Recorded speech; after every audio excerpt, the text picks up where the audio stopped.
As far as the injuries, guys, from the game, Darren Stewart, he's progressing along. He's day to day. We'll see about him as far as the neck issue. Royce Freeman with a high ankle sprain, same there. He's been here all weekend getting treatment, so we'll see how he feels as the week moves along. And Deshaun Hamilton with a right knee MCL sprain, same thing. Day to day. Questions?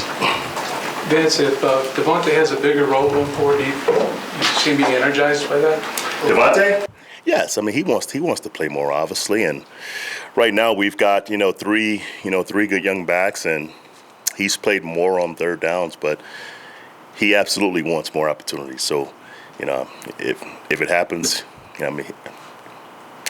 he's ready for it, I should say. Do you expect Belvedere, Pac-Man, and Shane to practice Wednesday? I'm hopeful with that. I think Jared is doing well. He's getting better daily. I think Pac-Man is ready to play. He should practice on Wednesday. Who's my third guy? And Shane and Ray, we'll see. He's progressing along also, so we'll see about him. But Adam Jones for sure will practice on Wednesday. It's that time of year when trade rumors pop up, and it involves a high-profile guy like Demarius. Yeah. How do you deal with that from your end? I don't. I really don't. It's rumors. It's gossip. It's doesn't matter to our football team, really. Our only concern is the Chiefs, and that's on Sunday. But this time of the year, it's I watch the games on Sunday. Obviously, it's a lot of rumors out there, a lot of gossip, and a lot of content for different shows. So until those things happen, we can't address them or worry about them. You sit with John every day, though. Does he convey any of that to you? He has not. He has not. That makes it rumor, that makes it gossip, and that makes it, right now, something that we can't worry about. So do you talk to any of the guys that have been mentioned, or do you just let that be? I don't have to. Our entire month has been full of noise and gossip and rumors. So that's part of it. That's part of this job. Players get it, but again, it's gossip and it's rumors. Off the Thursday night game, how do you help the team play a consistent brand of football Sunday? Well, I would hope, winning that football game, how we won it, would help the guys understand that that's the key to our success, is to play good, clean football and to practice that way all week and to obviously play that way.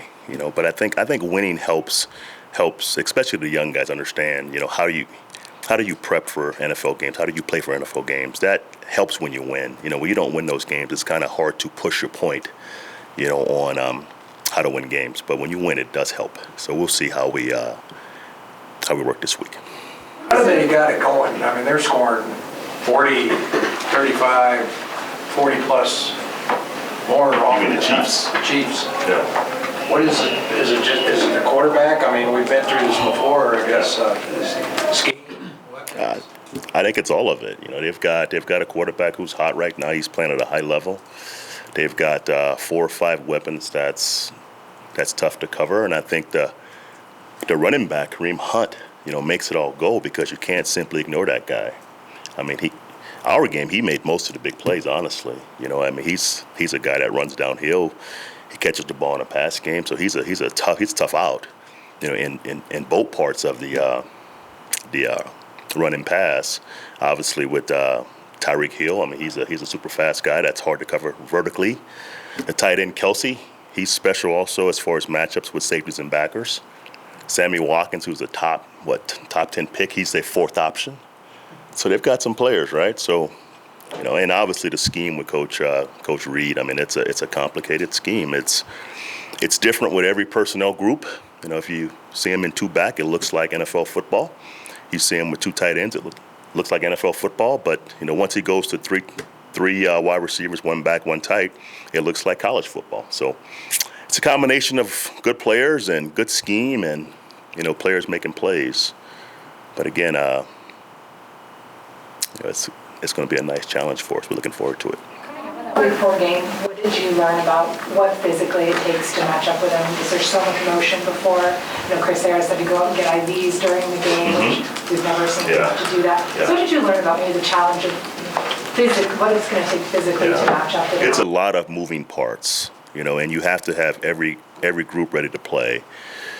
When you play the Rams, I mean, it's a sub game, right? I mean, they're in 3 wides every snap, and that's pretty easy as far as, how you sub and how you play. But this team is in 2 tight ends, they're in 2 backs, they're in 3 wides, they're in no backs, they're in 4 wides with 1 back. So that's challenging to obviously match every group they have. And, as far as the players, I mean, everything's vertical, it's deep over. So for the corners, it's a marathon of a game. So they have to be, mentally ready to be challenged vertically every play.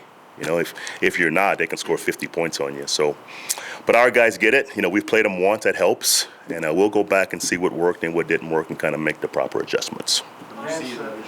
For the second time, do they tend to do the same sort of thing, or are there changes typically? There'll be some tweaks on both sides, and we did a pretty good job on them, for the most part. I would say, for 3.5 quarters, it was a pretty close game, and then half of a quarter they made some plays and we didn't. So we felt good about our plan going in, but obviously it's going to change, and to do it again, that makes it difficult. So to have a good plan and to actually go do it again, that's going to be hard to do. So we'll see. Yeah. Relationship with Eric Bieniemy, how much do you see his fingerprints? Obviously, it's an Andy Reid team, but him as the OC, can you? I think the mindset, on how they play, I mean, it's a fearless group, and that's EB. I mean, he's a tough guy. He's fearless, and to hear his players talk about him, you can tell his mindset's being pushed on that football team. You watch Kareem Hunt, how he plays and runs. I mean, that's EB's mindset. So he's definitely pushing those guys to be a tough, dominant football team, and you can see it how they play. 2 strip sacks, just the way he got to the quarterback was kind of ridiculous. What is it about him? Why is he able so consistently to be able to get to the quarterback and knock the ball out? I think Von's a special player. I mean, he's got special ability, but I think as Von's grown as a player, I mean, he gets the full aspect of being a pass rusher, not just speed or power. I mean, he's setting guys up, he's using certain moves, he's attacking your weaknesses. That's what Von's done the last couple of years since I've been here. But once he gets there, he wants the ball. It's a shame that you watch some young pass rushers. They win their one-on-one and the ball's exposed and they just tackle the quarterback. So Von gets it. Getting the ball, that's huge. And he honestly had 3. He had 3 sack forced fumbles, and one was obviously called an incomplete pass. But he's good at that. So once he wins and we can get a lead on teams and we can turn Von and Chubb loose, that's our formula to win games. So it's fun to see him do it. Have you seen more for the coach? Yeah. Andy Janovich get used in a lot of different formations. Great as a blocker in the pass game, the 30-yarder against Kansas City. Is he playing like a Pro Bowler in your mind as the midway point approach this year? As a fullback, I think he is. I mean, you find one better than him. I mean, I would be hard pressed to find a guy better than him who blocks, who catches the football, who plays, as a core team on teams. I mean, that's a special guy in my opinion. So, I would vote for him.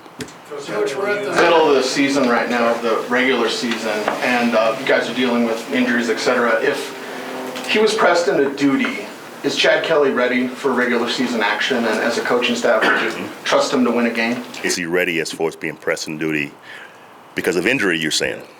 I would hope so. He's our backup, and he won that job fair and square. So if he had to play for us, if you're playing your backup quarterback, you're playing different anyway, right? You're running the ball more, maybe using more of concept that he's good at. So we'll see. It hadn't happened yet, but if he had to play, I would trust Chad to play for us. And Coach, you used 11 personnel last week going up against Arizona, and you brought Justin Simmons down into the slot, and that really helped out your run defense. Will you employ something similar this week going up against Kansas City, especially something that they would like to use? We'll see. Every game's different. Every game plan's different. But, obviously giving up that 200 yards rushing to one guy the week before, we had to do something defensively to kind of slow the run game down. So playing more base helped us do that versus the Cardinals. But we'll see how this week proceeds. Last one, Nikki. Justin Simmons has played every defensive snap this season. Is this what you envision in moving him up in the starting role? He's done a good job for us, and he's obviously been healthy enough to play every snap, and that's half the battle. But he's a good football player. He's very smart. He allows us to, play some base versus three wides because he can cover the slot for the most part. So he's a guy that's valuable to us as a leader. As a guy that can cover slots and a guy who's a good blitzer and plays the ball from the high zone. So he's definitely a good football player for us. Thank you very much. Thank you, guys. All right. Enjoy your day.